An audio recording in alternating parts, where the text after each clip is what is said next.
많은 분들이 기다리고 계시는 첫 번째 세션 바로 좀 모셔보도록 하겠습니다. 염블리로 종횡무진 활동을 하고 계시는 저희 염승환 이사님 모셔보도록 할 텐데요. 여러분들 준비되셨나요? 네. 소리가 너무 작아요. 여러분들 준비되셨나요? 네. 네, 저희 염승환 이사님 박수로 모셔봅니다. 다시 인사드리겠습니다. 염승환 이사입니다. 반갑습니다. 이렇게 많이 와주셔서 감사드리고, 제가 항상 이제 강의할 때 징크스가 하나 있는데 오늘도 틀리질 않네요. 주식시장이 안 좋아요. 오늘도 증시가 좀 급락해서 조금 뭐 그런데 또 강의하다 보면 또 저도 좀 기운 나지 않을까 이렇게 생각을 하고, 제가 아까 질문을 잠깐 봤는데 정말 이게 증권사 다 어떻게 취업해야 되냐 질문이 진짜 많은 것 같아요. 근데 사실 뭐 다른 게 아니고 증권사 힘들어요. 사실 되게 힘듭니다. 그래서 좀 각오를 하고 좀 오시면 좋겠고, 저는 이제 영업 쪽에 있잖아요. 그래서 이제 저는 이제 영업만 했는데 그냥 영업 쪽은 다른 게 아니고 일단은 이렇게 너무 깊게 할 필요는 없어요. 그냥 두루 많이 알고는 있어야 돼요. 거의 전 업종에 걸쳐서. 예. 그러니까 기본적으로 좀 뭐 이 산업은 어떻게 돼 있고 이런 것들은, 왜냐하면 나중에 영업하실 때 고객들이 질문하거든요. 그러니까 예를 들면 올해 에코프로가 제일 좋았잖아요. 그러니까 에코프로 오른 이유가 뭐예요? 사실 여러 가지 이유들이 있거든요. 뭐 개인들이 매수해서 올랐을 수도 있고, IRA, 인플레이션 감축법 때문에 올랐을 수도 있고, 되게 다양한데 그런 것들에 대해서 고객이 원할 때 명확하게 설명을 사실 해줄 수는 있어야 돼요. 깊진 않더라도. 그래서 뭐 아까 읽어보니까 IB 가려고 하시는 분들도 계시고 되게 많으신데, 이따가 또 저기 이현민 팀장님이 잘 설명해 주시겠지만 어쨌든 저는 관심이 좀 제일 중요한 것 같아요. 내가 어디로 갈지에 대한 좀 관심을 갖고 그걸 계속 내가 가고 싶은 분야 그걸 좀 취합을 하셔가지고 거기를 좀 계속해서 좀 공부하시는 게 좀 가장 좋지 않나. 그리고 뭐 저희 회사에도 이제 매년 이렇게 취업들을 하는데, 그래도 이 윗분들이 좋아하는 건요, 물론 잘하는 사람 좋아하지만 제가 내린 결론은 뭐냐면 성실한 사람을 되게 좋아해요. 그냥 예. 조금 일 못해도 성실한 사람. 근데 이게 위에서 보면 다 보이거든요. 아, 쟤는 좀 노는 것 같다. 쟤는 좀 열심히 일하네. 이게 보여요. 근데 일 좀 못해도 좀 성실한 사람을 확실히 좋아하는 것 같아요. 그래서 그것도 좀 염두에 두시면 좀 좋을 것 같습니다. 자, 그래서 이제 제가 오늘 사실 해드릴 거는, 이거 제가 적은 그 제목이 아니에요. 이거를 이렇게 해달라고 해가지고 갑자기 뭐 주도주를 좀 이렇게 해달라 그래가지고 제가 어쨌든 한번 준비는 해봤거든요. 그래서 넥스트 주도주는 좀 뭘까? 올해 2차 전지가 사실 되게 좋았잖아요. 그래서 투자하신 분들도 뭐 계실 텐데, 주식 투자할 때 가장 중요한 게 좀 큰 그림을 그리셔야 되거든요. 지금 세상이 어떻게 돌아가는지를 알고 투자하셔야 돼요. 그래서 이제 이걸 왜 가져왔냐면은, 지금 보면 지금 미국이 1980년대랑 거의 똑같거든요. 보시면 지금 이 레이건 대통령 때, 지금 바이든 대통령 때 보면 이때 공급 충격이 왔어요. 오일 쇼크가 왔죠. 1970년대. 그리고 지금은 그 코로나 때 고물가 충격 아마 기억하실 거예요. 그때 일본의 그 선박이 수에즈 운하에 이게 엎어져 가지고 공급이 안 돼서 한번 난리 난 적이 있었죠. 그러니까 코로나로 인해서 비정상적인 충격도, 전쟁까지 났고, 당시에도 이제 오일 쇼크가 있었는데 그걸 잡기 위해서 금리를 똑같이 올립니다.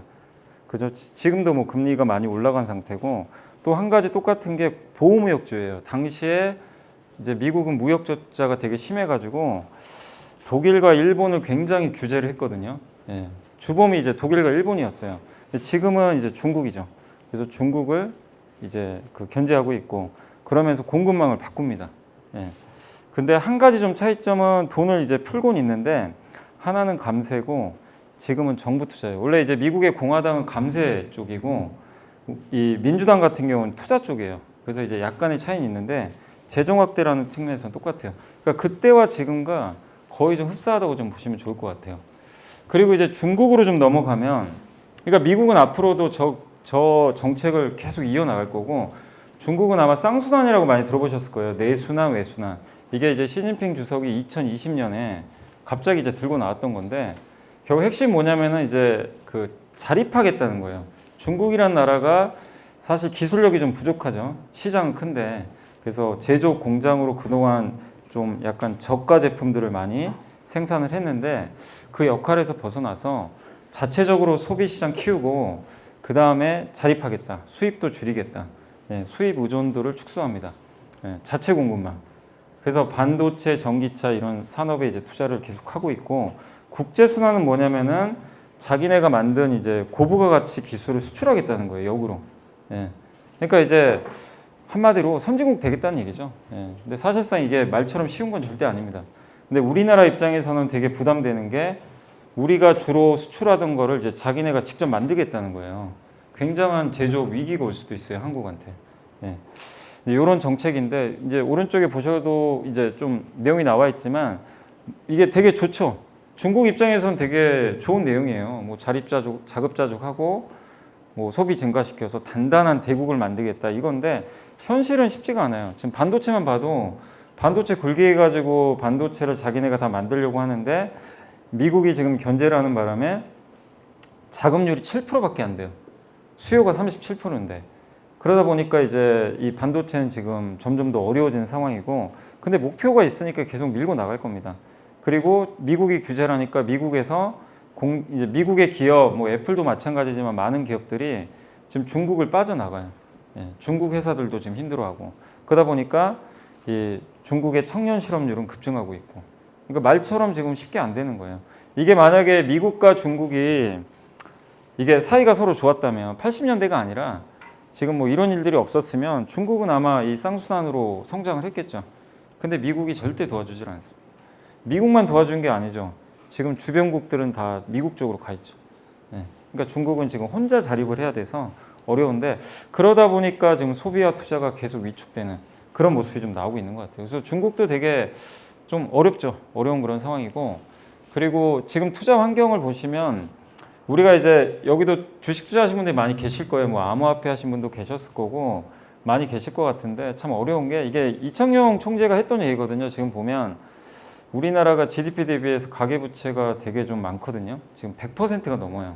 그러니까 보통 한 70%, 80% 정도가 정상인데 이창용 총재가 여기 적어드린 대로 80%까지 낮추는 게 좀 목표라고 합니다. 그러면 빚내서 집 사지 말란 얘기예요.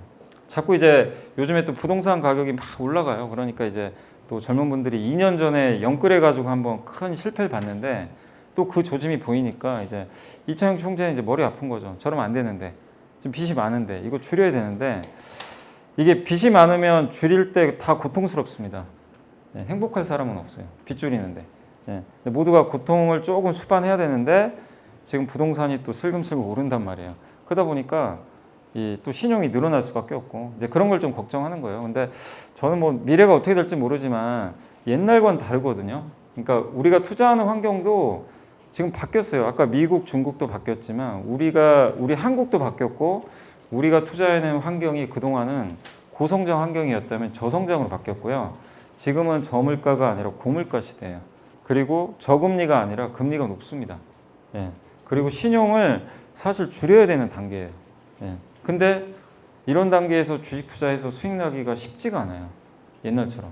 만만한 게 아니에요. 그래서 함부로 아무 기업이나 투자하셔도 안 되고 돈 잘 버는 기업, 그리고 성장이 나오는 기업, 그런 쪽으로 선별해서 투자를 해야 되고요. 그 다음에 이제 여기도 미국 주식 하신 분들 많이 계실 거예요. 근데 미국 주식 저는 괜찮다고 봐요. 해야 된다고 보고 굳이 한국만 할 필요는 없어요. 그래서 적절하게 자산 배분. 아까도 어느 분이 그 질문 이게 올려준 거 보니까 이 미국 ETF 관심이 많으신 것 같은데 그런 거 좋죠. 미국 배당 ETF. 근데 거기에 저는 이제 흔히 몰빵하지 말라는 거예요. 한쪽에. 너무 몰빵하지 마시고 좀 선별해서 예, 그래서 지금은 이게 언젠간 또 바뀔 거예요. 바뀌는데 일단 당분간은 좀 보수적으로 지키는 투자를 하면서 조금 좀 천천히 여유 있게 투자하시길 좀 권유드리고 싶고 그래서 제가 이제 사실 이 자료를 기존에 이제 제가 대학생들 강의할 때도 자료들이 있는데 이제 여기는 내용이 사실 이제 넥스트 주도주란 이 자료다 보니까 새로 만들었거든요. 그래서 어제 그냥 하루 종일 요거 만들었어요. 자료 지금 만드느라고 예, 요거 좀 어떻게 하면 좀 직관적으로 좀 말씀을 드릴까 했는데 결국 요거 같아요. 그러니까 제가 생각하는 건 뭐냐면 결국 미중이 제일 중요한데 미국 같은 경우 이제 경기를 봤을 때 지금 미국도 좋은 건 아닌 게 경기가 식어가고 있어요. 그러니까 우리 표면적으로는 미국이 뭐 소비 많고 막 이렇게 느껴지지만 사실 미국도 지금 학자금 대출 10월 1일부터 갚아야 되고요. 미국 사람들. 거기다가 초과 저축했던 것들이 다 소진되고 있어요. 미국은 그동안 흥청망청 돈 썼어요. 돈 4번 받아가지고 막 썼는데 이제 그것도 거의 끝나가고 그러면 결국엔 식어갈 수밖에 없죠. 최근에 지표들도 마찬가지입니다. 그러다 보니까 이제 미국 정부가 해야 될 역할은 뭐냐면 GDP 구하는 공식이 순수출, 민간 소비, 민간 투자, 그 다음에 정부 지출이잖아요. 나머지가 안 좋아질 거예요. 그러면 정부 지출로 막아야 돼요.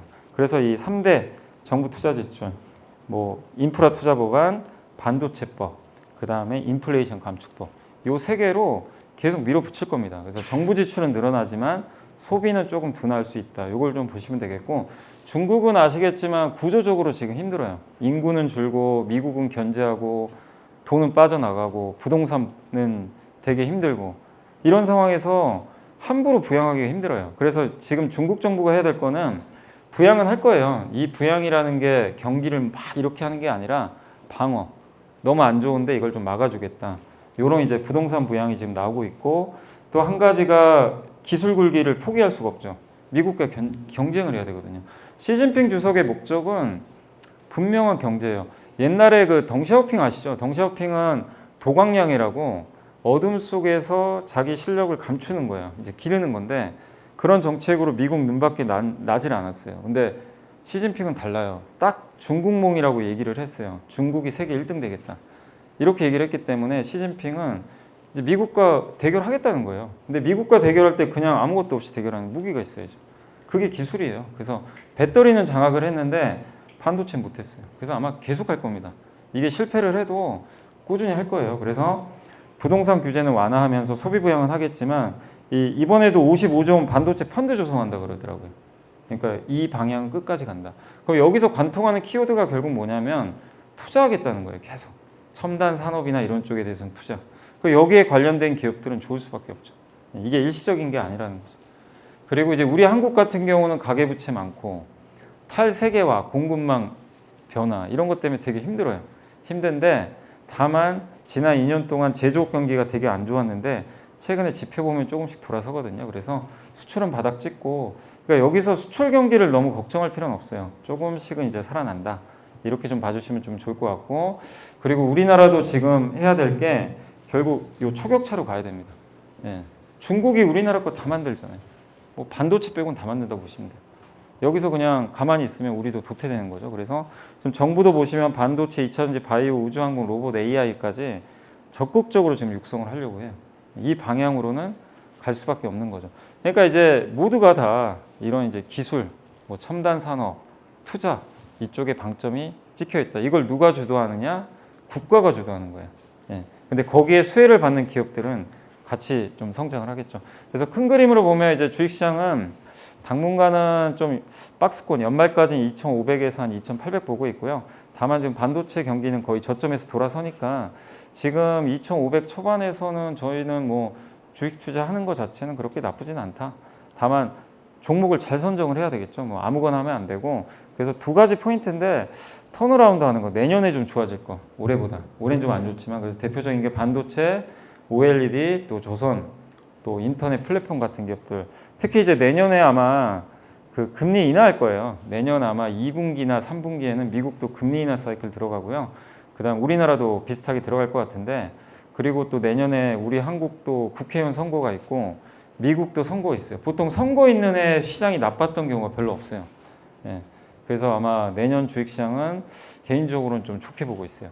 다만 이제 올해까지 봤을 때는 올해 미국 금리도 너무 높고 미국 경기 좀 식을 것 같고 중국은 그렇다고 크게 좋아지기 어렵고, 그래서 좀 약간 좀 답답한 장은 조금 이어지지 않을까. 그러나 내년을 본다면 좀 좋지 않을까. 그리고 이제 우리가 사실 투자해야 될 대상은 저 2번이죠. 구조적으로 성장하는 게 뭘까? 요걸 좀 고민해 보시면 좋겠는데, 역시 헬스케어, 뭐 우주항공, 로봇, AI 여러분들도 이제 많이 공부해 보셨던 것들인데 이런 쪽에 대해서 꾸준하게 우리가 좋은 기업들을 한번 찾아보면 좀 좋을 것 같습니다. 자, 그리고 이제 이 기업들의 좀 공통점이 뭘까요? 이 기업들 뭐 다들 한 번씩은 들어보셨겠지만 여기 에코프로도 있고 포스코, 재룡전기, 루닛, 네, 레인보우 로보틱스, 또 CNC 인터, 엔비디아. 예, 그러니까 이게 결국 공통점은 올해 주도주들이죠. 뭐 미국이든 한국이든 엄청나게 올랐습니다. 주가들이 왜 올랐을까요? 예, 오른 이유들은 있잖아요. 그냥 오르진 않죠. 그러니까 결국엔 이 통찰력 싸움인데요. 주식 투자는 뭐 주식 투자든 뭐 회사 업무든 다 똑같아요. 남보다 앞서려면 남보다 더 공부해야죠. 공부해서 지식 우위로 가야 되는데 여러분도 여기 둘 중에 빨간색 공을 내가 얻어야 되는데 어디로 가야 됩니까? 내가 빨간색 공을 캐치를 하려면 당연히 오른쪽이죠. 빨간색이 훨씬 많잖아요. 근데 모른다면 그냥 아무 데서나 찍어야죠. 근데 그게 아니죠. 내가 공부를 해서 지식의 우위가 생기면 당연히 오른쪽으로 갈 겁니다. 그러면 이제 유리하게 스타트를 끊는 거예요. 투자가 결국 그렇게 보고 있는데, 그래서 보시면 보통 주식 투자하거나 뭘 어떤 일을 하실 때 대부분이 저 오른쪽에서 시작을 합니다. 뭐냐면 무조건 빨리빨리 가요. 하나하나 이렇게 빨리빨리 쌓아 올립니다. 근데 그렇게 하시면 안 되고 일단 저변을 확 넓혀놔야 되거든요. 그러니까 무슨 얘기냐면 이거 되게 오래 걸리죠. 기초를 많이 쌓아 놓으셔야 돼요. 주식 투자하면서. 근데 나중에 이게 훨씬 빨라요. 기초. 그러니까 주식 공부할 때도 기초를 공부해야 되는데 대부분은 이게 어떤 이제 기술 같은 거 있잖아요. 예, 어떤 뭐 타이밍이나. 왜냐면 그게 당장 성과가 좋거든요. 뭐 차트 보고 수급 보고 아 오늘 외국인 많이 샀네. 근데 그거는 이제 몇몇 정말 잘하시는 분들한테 적용되는 거고 결국에 투자 성패는 이 밑변의 넓이거든요. 이거를 이 넓히는데 주력을 하셔야 되니까 이게 앞서 나간다고 될 문제가 아니라 많은 지식을 좀 옆으로 좀 이렇게 퍼뜨리면서 꾸준하게 공부를 좀 해놓으셔야 돼요. 그럼 나중에 결국 이렇게 되거든요. 네, 나중에 그냥 쌓여요. 어느 순간. 근데 그 임계점이 언제인지는 저도 몰라요. 그건 여러분마다 다 다릅니다. 그래서 제일 중요한 게 고정관념 절대 갖지 마시고 주식 시장도 그렇고 경제도 마찬가지고 연준 의장이 욕먹었잖아요. 연준 의장이 그 파웰 의장이 이게 코로나 같은 경우 물가가 이렇게 높아질 거라고 누가 예상을 했겠어요. 근데 물가 높아질 때 연준 의장이 2021년 6월에 금리를 올렸어야 되거든요. 그때 미국 물가가 5%인데 안 올렸어요. 예, 갑자기 노숙자 텐트촌 갔다 오더니 연민이 들었는지 금리를 안 올립니다. 동결을 해버려요, 갑자기. 그래서 금리 어떻게 됐어요? 그러니까 5%면 비정상이죠. 그러니까 이제 옛날 생각하면 야, 이 정도 5%면 또 이제 공급망 완화되고 이러면 다시 정상화 되겠지. 이 생각을 했던 것 같아요. 그리고 내가 또 금리 올려서 저분들 피해보면 어떡해. 이제 약간 이런 느낌이거든요. 근데 코로나는 달랐던 거예요. 예. 이게 구조적 공급망 이슈가 있었는데 그래서 그해 가을에 델타 변이 터져가지고 그 동남아에서 그 자동차 주문하면 2년 후에 오고 아마 그거 기억하실 거예요. 그래서 미국 물가 9% 갔잖아요. 그러니까 뭐냐면 고정관념을 깨야 되거든요. 지금 세상이 정말 계속 바뀌어요. 예. 그래서 어떤 A 1 더하기 1은 2라는 공식을 절대 갖고 계시면 안 되고요. 그 다음 트렌드 변화에 주목하셔야 돼요.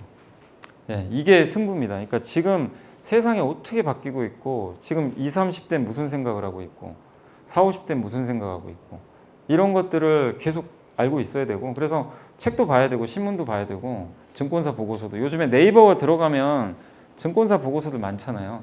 자기 관심 있는 분야들 거기 가서 읽어보는 거예요. 기업보다는 그 산업 보고서 예, 그런 것들 한번 보는 거죠. IB 궁금하신 분들은 거기 보면 이제 산업 면에도 부동산 보고서 쓰시는 분들이 있어요. 애널리스트 중에. IB는 부동산이 또 중요하니까 그런 거 찾아보는 거죠. 예, 그러면서 이제 넓히는 거고 그리고 자기가 관심 없으면 뭐 무슨 소용이 있겠어요.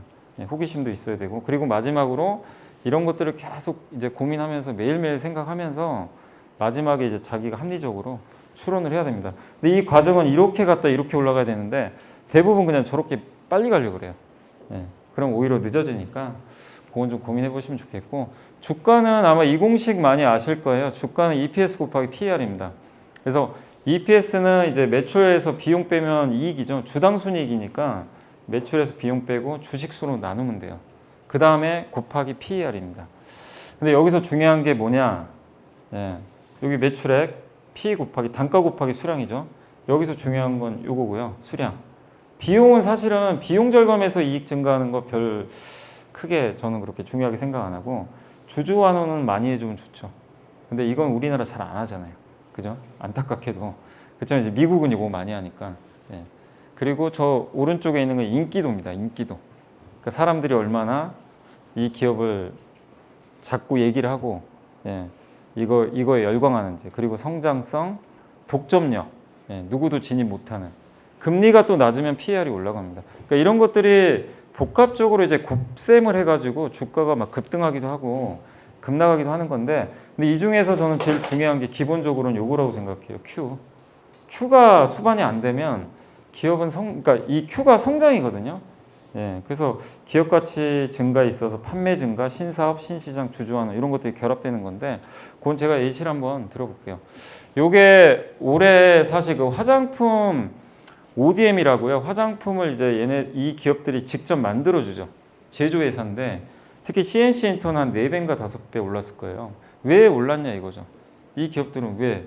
아니 화장품 중국 때문에 안 좋다고 다들 얘기하는데 작년에 중국도 사드 리스크 있죠. 중국이 자기네가 화장품 하죠. 예.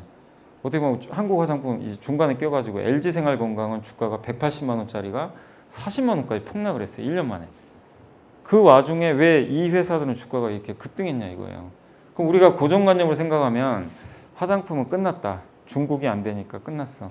이 생각을 하는 순간 그거는 이제 여기는 그냥 아예 관심을 안 갖겠죠. 그러니까 고정관념을 깨셔야 되고, 작년부터 무슨 조짐이 좀 보였냐면 인디 브랜드 전성 시대가 온 거예요. 그러니까 이제 여기 그 여학생분들은 잘 아시겠지만 올리브영 자주 가잖아요. 요즘에 대부분 다 올리브영 가는 걸로 알거든요. 사실 저도 화장품 살 때 올리브영 가서 자주 사는데, 옛날에는 여기 방판 신대였어요. 방판. 저희 어머님 세대는 방판. 집에 와서 이제 화장품 사고. 그다음 미샤 브랜드. 저 원 브랜드 숍. 저것만 팔아요. 미샤, 이니스프리만 팔다가 그 다음에 2014년도에 LG생활건강 후 브랜드가 중국에서 대박이 납니다. 그래서 한 주가가 한 10배 가까이 올랐을 거예요. 제 기억에. 아모레퍼시픽. 그게 끝났어요. 사드 터져가지고 사드 보복 나오면서 끝. 그 다음에 이제 몇 년 힘들다가 갑자기 작년부터 이 올리브영 이제 매출이 늘기 시작합니다. 근데 알고 봤더니 거기에 수많은 화장품들을 팔아요. 근데 지금 가성비 시대잖아요. 그러니까 아주 브랜드만 보는 게 아니라 지금 이제 젊은 분들은 가서 되게 다양한 뭐 색조 화장품이나 기초 화장품들을 꾸준하게 사요. 예, 되게 다양하게. 가격도 저렴하고. 그런 걸 모아놓은 게 이제 올리브영이죠. 그러면 여기에 시장의 특징이 뭐냐면은 결국 이제 공부를 해야 알 수 있는 거죠. 이 기업들은 대부분 자기가 안 만들어요. 화장품을. 어디에다? 여기다 맡기죠. 코스맥스, 한국콜마, CNC 인터. 이런데 주문자로 맡깁니다. 설계도 주고 만들어주세요. 아니면 여기서 만들어줘요, 그냥. 예. 그래서 여기 이제 셀레나 고메즈 아시죠? 여기가 이제 레어뷰티라는 미국 브랜드를 만들었는데 셀럽들이 자기가 안 만들어요. CNC 인터에 주문을 줍니다. 만들어 달라고. 그러니까 고객사가 엄청나게 늘어나는 거예요. 근데 또 우리나라 한국의 화장품이 인기가 많아요. 미국, 뭐 일본. 오늘 수치 보니까 미국 화장품 수입 1위가 한국입니다. 프랑스 이겼고요. 그 다음에 일본도 마찬가지예요. 일본 화장품 1위가 우리 한국. 예, 한국산 제품이고 1위 하고 있고, 요즘에 일본에 제일 인기 있는 게 리들샷. 예, VT가 만든 리들샷이라고 있어요. 여기 피부에 바르는 건데 그런 것들 다 우리 한국 회사들이 만들죠. 예. 그러니까 이제 이런 트렌드 변화가 있을 때 수요가 Q가 증가해 버린 거죠. 그거 그러니까 어떤 산업을 바라볼 때 안 된다 이게 아니라 이 산업을 딱 보시고 얘가 Q가 지금 증가하고 있나? 이게 트렌드가. 근데 저는 이 트렌드가 앞으로 계속 갈 것 같아요. 몇 년은 갈 것 같아요. 이 트렌드가 갑자기 바뀌고. 그럼 이제 이 안에서 기업을 계속 찾는 거죠. 예. 그래서 결국엔 이게 다 위대한 기업들이잖아요, 사실. 누가 봐도 뭐 모르는 기업 없잖아요. 이 기업들의 특징 뭐죠? 옛날에 PC 나왔을 때 마이크로소프트 윈도우, 삼성전자가 1등 했어요. D램 반도체. PC용으로 공급해가지고 그때 일본은 비싼 반도체에 집중하다 망해버렸어요. 근데 이건희 회장은 정확하게 간파했죠. PC에는 비싼 반도체 필요 없고 중저가에 그냥 성능 어느 정도 나오고 싸면 된다. 그걸 대량으로 만들어서 성공해버렸어요. PC 시대 와서 떴고, 구글 인터넷 시대, 저기 이제 애플, 아마존, 모바일 클라우드로, 그 다음에 지금 현재 진행형이죠. 테슬라, 그 다음에 엔비디아, AI. 예. 그래서 사실 옛날에 1980년대 요 사진 아마 보신 분들도 계시겠죠. 이게 IBM PC예요. 기계용 PC. 되게 큰 거. 거기서 PC로 넘어갔다가 인터넷, 모바일, 클라우드. 그럼 이제 우리가 봤을 때 지금 이 산업 투자하면 안 되잖아요. 지금 와서 PC 산업을 왜 투자를 해요? 지금 모바일 왜 투자합니까? 예. 어디에 투자해야 돼요, 지금은? 예. 탑이 나왔어요. 예. 앞으로 저게 몰라요. AI가 될지 안 될지 저도 모릅니다. 근데 다음 주도 산업은 뭐냐 이제. 지금 격변기거든요, 되게 기술이. 예. AI가 우리 눈앞에 오고 있는데 그럼 투자자들은 저기를 공부를 해봐야죠. 예. 저기서 어마어마한 기업들이 또 나오겠죠. 이미 나오고 있잖아요, 사실. 예. 그리고 진짜 방심하고 앉아오면 진짜 훅 갑니다. 그래서 기업 선정할 때 잘 하셔야 되는 게 주가 빠졌다고 투자하시면 안 되는 게 저 NEC라는 기업이 삼성 때문에 거의 망해버렸죠. 아까 예. PC 대응 잘못해가지고 코닥 망했죠. 디지털 저희 아날로그 카메라 최강자였는데 망했어요. 디지털 카메라 넘어가는데 방심하다가 에이 설마 노키아라고 아마 들어보신 분 계시겠지만 노키아가 세계 스마트폰 1위, 삼성도 감히 대적도 못하는. 근데 그때 정말 황당했던 게 애플 아이폰 나오고 스마트폰 나와서 이제 바뀌는데 그때도 프레젠테이션을 나와서 CEO가 했던 걸로 기억나는데 우리는 계속 피처폰으로 가겠습니다. 이렇게 했어요. 그때 당시에. 예, 그래서 결국 망했죠. 예, 스마트폰 대세를 거슬러 버린. 근데 왜 못 바꿔요? 이렇게 1등하는 기업들은요, 이게 격변기에 바꿀 수가 없어요. 그게 너무 좋으니까 지금. 그래서 지금 가장 대표적인 회사가 도요타잖아요. 제가 감히 도요타를 뭐라고 할 수는 없는데 도요타가 지금 안 바꾸잖아요. 혼다 전기차 하나도 없어요 지금. 예. 하이브리드에 안주하고 있어요. 하이브리드 차 많죠. 아마 여기 부모님들 하이브리드 차 아마 타고 다니시는 분들 계실 텐데 되게 좋죠. 연비 좋고. 근데 하이브리드는 전기차가 아니에요. 여기에 안주하다가 진짜 훅 갑니다. 예. 바로 전기차로 가야 돼요. 돈이 안 돼도. 테슬라처럼 넘어가야 되는데 저기에 안주하면 저것만 해요. 또. 지금 돈 많이 벌거든요. 예. 그리고 여기는 이 기업들이 제가 잘못했다는 얘기는 아니에요. 여기는 또 운도 없죠. 지금 CGV는 영화관을 사람들이 안 가요. 넷플릭스 보고. 이마트 쿠팡 나와서 안 돼요. 하나투어 다 자유여행 가요. 롯데하이마트 쿠팡에서 사죠. 가전제품. 아니면 라이브 쇼핑. 예. 근데 이런 것들은 여러분들이 생각해 보시면 투자하기가 어려운 거죠. 예. 근데 제가 왜 이 말씀을 드리냐면 실제 개인 투자분들이요. 이런 기업들 주가가 폭락하면 사요. 가격이 싸다고 그냥 사버려요. 그러니까 쌌는데 앞으로 좋아지면 사도 되죠. 근데 구조적으로 안 좋아지는 것도 피하셔야 돼요. 그러니까 투자할 때 유의하실 게 이런 구조적 산업도 봐셔야 되겠지만 피해야 될 거는 또 피해야 된다. 그 말씀을 좀 드리고 싶습니다. 그래서 저는 이제 개인적으로 다음 주도주는 한 요런 데서 나온다고 그냥 몇 가지 한번 고민을 해본 거예요. 그래서 제일 큰 건 저는 AI로 좀 보고 있고 이게 이제 우리 그 챗 GPT부터 시작을 했잖아요. 이게 결국 끝은 아니고 시작했다고 보고 있고 그 중심은 반도체고요. 그 다음에 저는 스마트폰, 휴대폰이 변했잖아요. 거기서 엄청난 성장이 나왔어요. 우린 봤어요. 그 다음 어디죠? 여기죠. 이제 자동차가 바뀌어요. 자동차에서 어디로 바뀌죠? 배터리, 자율주행, 그 안에 시스템이 다 바뀝니다. 그럼 여기서 뭔가를 찾아봐야죠. 그 다음에 인구 구조가 바뀝니다. 인구가 줄어요. 예. 아까도 제가 기사를 보니까 우리나라 어떤 초등학교는 신입생이 30명밖에 없다고 하는데 심각하죠. 예. 그러니까 이게 지금 우리나라 현실인데 우리만 그러겠어요? 인구가 줄면 근데 어떻게 하죠? 그걸 누군가 커버해 줘야죠. 누구죠? 로봇이죠. AI랑. 그리고 사람들이 이제 고령화되니까 피부 미용, 헬스케어 발달할 거고 그 다음에 이제 에너지가 바뀌잖아요. 석유화학에서, 석유 에너지에서 저런 신재생 에너지. 그리고 새로운 시대 이제 공간으로 바뀌는 거죠. 예. 그래서 우주항공인 시대가 열릴 거고 그 다음에 지금 그 가성비 소비로 좀, 그러니까 소비하는 시대도 좀 많이 가성비 쪽으로 가고 있고 그 다음에 신냉전이죠. 옛날과 다르게 시대가 바뀌었죠. 서로 좀 불협화음이 있고 그래서 우리나라가 지금 폴란드에 방산 무기 수출까지 했잖아요. 예. 그러니까 이런 것들이 하나의 큰 트렌드인데 이 중에 틀린 것도 있을 수 있겠죠. 몇 년 후에. 근데 어쨌든 이 산업들은 저 개인적으로 오르막길이라고 보거든요. 그래서 오르막길로 타고 가셔야 되는데 저는 이제 우주 쪽이 또 새로운 또 성장 분야가 되지 않겠냐 보고 있는 게 저기 이제 정지궤도에서 이제 그 저궤도 위성으로 좀 바뀌고 있거든요. 요 기업들이 주도하죠. 원앱, 아마존, 그 일론 머스크의 스페이스X. 여기가 이제 이미 스페이스X는 많이 뛰어났죠. 근데 우리 한국에서는 너무 이게 커버리지가 잘 돼 있으니까 필요가 없잖아요. 한국은. 근데 미국 같은 아니 그 미국이나 뭐 아프리카나 이런데 해상이나 이런데 보면은 인터넷이 안 됩니다. 기지국 깔 수도 없어요. 예. 그래서 위성 인터넷으로 그걸 좀 커버해야 된다. 그 말씀 드리고 싶고 그리고 이제 이 우주 쪽을 좀 잘 보시면 좋은 게 이 다르파라 그래가지고 미국의 고등 계획 연구국인데 여기가 이제 과학기술 같은 거 계속 예산 지원해서 인터넷 같은 것도 개발한 곳이에요.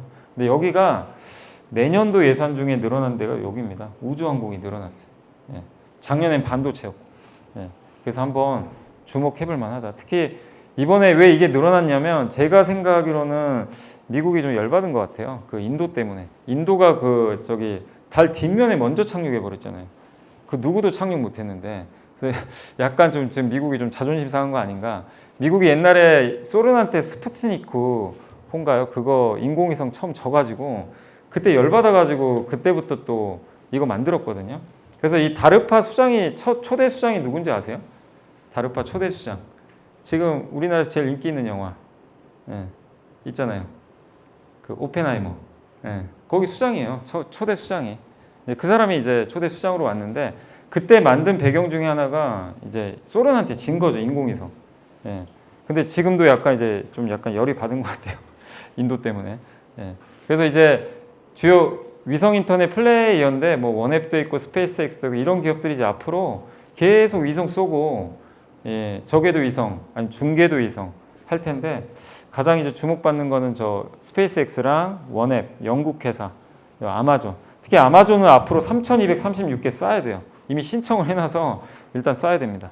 예. 그래서 커질 것 같고 그 대표 회사는 이제 우리나라에선 인텔리안 테크라고 여기 위성 인터넷 예, 관련 기업입니다. 그래서 저기 위에서 위성으로 쏴주면 요거 신호 받아가지고 전달해줘야죠. 그래서 파라볼리 요거 이제 주로 배 같은데 많이 들어가고요. 평판식은 이제 우리 뭐 차에도 달 수 있고 저건 게이트웨이라고 좀 비싸요. 저게 이제 아마존에 들어갈 텐데 위에서 수신하는 걸 받아다가 저 기지국 같은데 이제 쏴주는 거죠.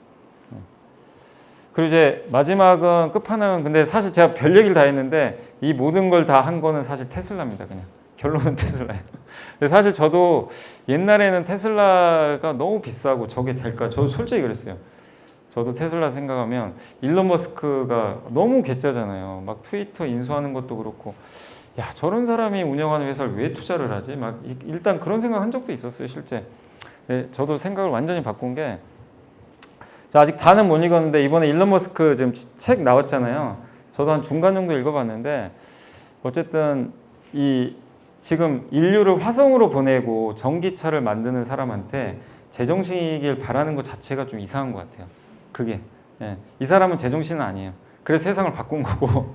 근데 이런 사람, 이 사람이 그리는 그림에서 보시면 전기차 있죠, AI 자율주행 있죠, 배터리 들어가죠. 자기가 해요. 로봇도 합니다. 로봇은 아마 내년에 나올 것 같고 태양광도 하고 있고 우주항공도 해요. 지금 제가 말씀드린 게 다 들어가 있어요. 예, 어느 거 하나 빠지지 않죠. 그래서 저는 투자하실 때 물론 지금 테슬라 비싸죠. 비싸지만 한번 저는 테슬라 같은 기업들이 증시가 미국 같은 경우도 한번 흔들릴 거예요. 분명히 많이 올라와서 그럴 때 미국 증시 뭐 여러 기업들이 있지만 정말 성장주에 한번 투자한다면 이런 테슬라 같은 기업들이 저는 뭐 가장 좋은 선택지가 사실 되지 않을까. 예, 우리나라 기업은 아니지만 그래서 한번 고민을 해보시면 좀 좋지 않을까라고 좀 말씀드리겠습니다. 그 여기 물어보신 것 중에 제가 국내 2차 전지 섹터가 슈팅 후에 현재 조정 중인데 앞으로 주가의 흐름이 궁금합니다. 저는 좀 연말까지는 크게 재미는 없을 것 같아요. 예, 크게 왜냐하면 너무 많이 올랐어요. 많이 올랐는데 다만 이제 끝났느냐 그건 아닙니다. 어차피 테슬라는 같이 가야 돼요. 2차 전지 배터리 없이 뭘 할 거예요? 저기 ESS 대용량 저장 장치 태양광으로 전기 만든 다음에 저장해야죠. 그러니까 자동차만 있는 건 아니에요. 그래서 배터리는 좀 무궁무진한데 저는 개인적으로 이제 배터리 쪽에서는 아까 제이오나 이런 것도 말씀드린 것처럼 중소형주 중에서 앞으로 시장이 커질 거 이미 너무 커진 거 말고요. 예, 그런 것들을 한번 좀 찾아보시면 어떨까. 그래서 2차 전지는 끝났다고 생각 안 하지만 조금 일단 올해 말까지는 좀 부진할 수는 있다. 예, 워낙 좀 올랐기 때문에 그 말씀을 일단 좀 드리고 싶고 보환율 시대 해외 주식을 해야 할까요? 아니면 환전만 해둘까요? 저는 해외 주식 하는 게 맞다고 보는데 다만 이제 달러가 지금 굉장히 올라왔잖아요. 그래서 달러는 저는 옛날처럼 달러가 엄청 내려갈 것 같지는 않아요. 그러니까 고환율은 유지될 것 같은데 여기서 그렇다고 환율이 더 올라갈 것 같지는 않아요. 왜냐하면 미국 경기도 조금 둔화될 것 같고 연말 정도 되면 그리고 미국도 금리 인하 내년에 시작할 것 같고 그렇게 보면은 달러가 뭐 급격하게 오르는 것보다는 이제 상방이 좀 막히는 정도. 예. 그래서 혹시라도 1,300원 깨질 수도 있거든요, 환율이. 그럼 그때는 좀 부담 없이 예, 이렇게 좀 그 미국 주식 담는 것도 좀 괜찮지 않을까 이렇게 생각하고 있고, 채권도 괜찮습니다. 어차피 미국 금리 떨어진다고 내년에 만약에 떨어지면 저는 미국 금리도 더 안 올라간다고 생각하거든요. 당장 안 빠져도. 그럼 금리가 앞으로 떨어진다고 생각하면 채권 값은 반대로 오르거든요. 그래서 요즘에 제일 인기 있는 상품 중에 하나가 한번 검색해 보시면 엔화로 미국 국채 투자하는 거예요. 엔화는 싸거든요. 근데 달러가 떨어져도 괜찮죠. 엔화로 투자하는 거니까. 그리고 미국 국채. 예. 금리 떨어지면 당연히 수혜받고. 이 두 마리 토끼 좀 잡을 수도 있는 거죠. 그래서 그런 것도 저는 좀 괜찮다고 생각합니다. 그리고 ETF 중에 SCHD에 대해서 관심 갖고 있는데 여기저기 알아보니 괜찮다는 의견도 있고 별로라는 의견도 있다. 어떻게 좀 생각하시냐. 예, 매도 시점도 잘 모르겠다. 근데 이게 SCHD가 사실 저도 이렇게 ETF 많이 하는 건 아닌데 그 다우 지수에 편입된 종목 가지고 이제 그 기초 지수를 꾸려가지고 그러니까 배당형 상품이에요. 어떻게 보면 배당 수익률이 한 3% 넘더라고요. 그러니까 미국에서 배당 좀 많이 주는 대표 기업들을 뽑아서 이제 ETF로 만든 건데 이게 이제 특징 중에 하나가 그 다우예요. 다우. 네, 다우 지수에. 그래서 거기에 뭐 코카콜라 같은 거 있고 쉐브론 들어가 있고. 그러니까 저도 이제 기업들 보니까 다 괜찮아요. 그래서 이런 기업들은 그냥 계속 배당 받으면서 모아간다는 기분으로 하시면 되지 않을까. 그래서 저는 괜찮다. 그러니까 자기 성향에 맞아야죠. 좀 재미는 없지만 내 성향이 나는 좀 모아가는 스타일이고 배당 받는 거 좋아한다. 그렇다면 저는 일주일에 한 번씩 점검하는데 뭐 일주일에 한 번 점검하셔도 되고, 다만 이제 이럴 때 있잖아요. 갑자기 어느 날 미국 증시가 폭락을 했다. 이제 그런 날은 들고 있는 돈을 좀 투입을 하시고, 예, 오르는 날은 하지 마시고. 그러니까 이런 배당주들은 쌀 때 사야죠. 그래서 그렇게만 하시면 될 것 같고, 산업이 턴어라운드 되고 그에 따라 주가가 오를 주식을 찾을 수 있는 정석적인 방법이, 근데 그건 참 어려워요. 이거 펀드 매니저분들도 아니 산업이 언제 좋아질지 그걸 정확히 어떻게 알겠어요. 대표적인 게 반도체인데 반도체 올해 연초에 다 올해 뭐 이제 여름 되면 다 좋아진다 그랬거든요. 산업. 근데 지금 더 안 좋아요. 계속 안 좋아요. 그러니까 맞출 수는 없어요. 예. 그래서 턴어라운드 기업들을 이제 그 주가가 언제쯤 좋아질지 맞추는 건 굉장히 어려운데, 다만 이제 이것만 말씀드리고 싶은 게 턴어라운드 하는 기업은 사이클 산업이거든요.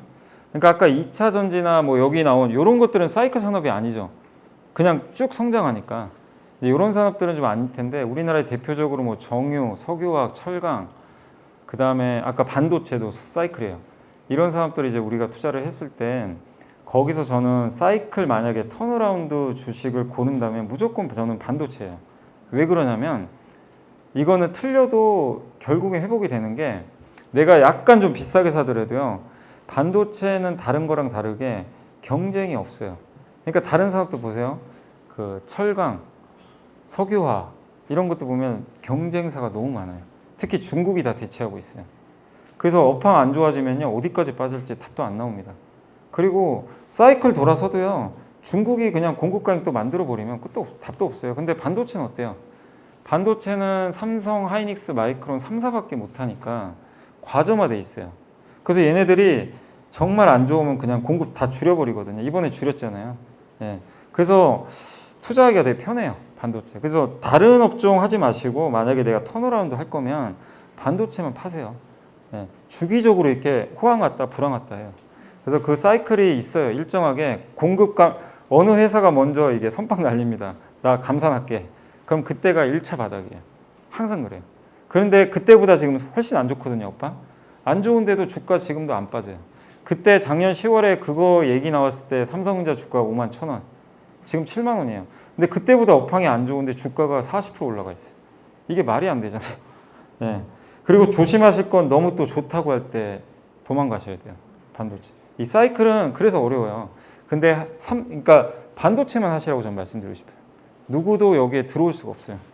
그래서 그거 좀 말씀드리고 싶고, 그 다음에 이게 원유 얘기 물어보셨는데 뭐 사우디 감산, 중국 원유 뭐 이런 것들 때문에 뭐 스태그플레이션 올 수도 있다, 뭐 달러 인덱스도 상승하고 있는데, 강사님의 현재 증시와 경제에 대한, 그러니까 저는 이제 유가도 좀 오르고 막 이래서 좀 불편하죠. 당연히 증시에 좋을 리도 없고 고물가, 그러니까 지금 강달러, 고금리, 고유가 3고 시대거든요. 주식시장이 좋을 수가 없어요, 솔직히. 근데 여기서 더 나빠질까? 그건 아니라고 봐요. 예. 그래서 내려올 때는 오히려 뭐 저는 투자하는 건 괜찮다고 보는데 당장은 바뀐 게 없어서 위기가 열리진 않을 거예요. 근데 저는 이제 유가를 너무 걱정 안 하는 게 그러니까 뭐든지요. 이렇게 보실 때 뭐가 올라가잖아요. 아니면 급락할 때 이유를 보세요. 이거 왜 올라가지? 이거 왜 빠지지? 이거를 이제 그 근본적인 원인을 알면은 내가 어느 정도 대응이 가능한 게 유가 오르는 이유는 지금 수요가 좋아서 오르는 게 아니고 사우디가 지금 감산하잖아요. 사우디가. 인위적으로. 원래 9월까지 하기로 했는데 12월까지로 연기시켜 버렸어요. 근데 그 이유가 있어요. 그 감산하는 게 세계 1위 정유회사 아람코가 지분을 더 팔려고 하는 것 같아요. 그러면 유가가 좋아야 비싸게 팔아요. 그래서 감산 앞두고 있어서 아마 연말까지는 좀 연장을 한 것 같은데, 근데 일시적이죠. 그거 끝나면 도로 아마 증산해야 될 겁니다. 왜냐하면 너무 이렇게 감산해서 유가 오르면요, 사우디도 힘든 게 이제 원유가 안 팔립니다. 누가 사려고 그래요?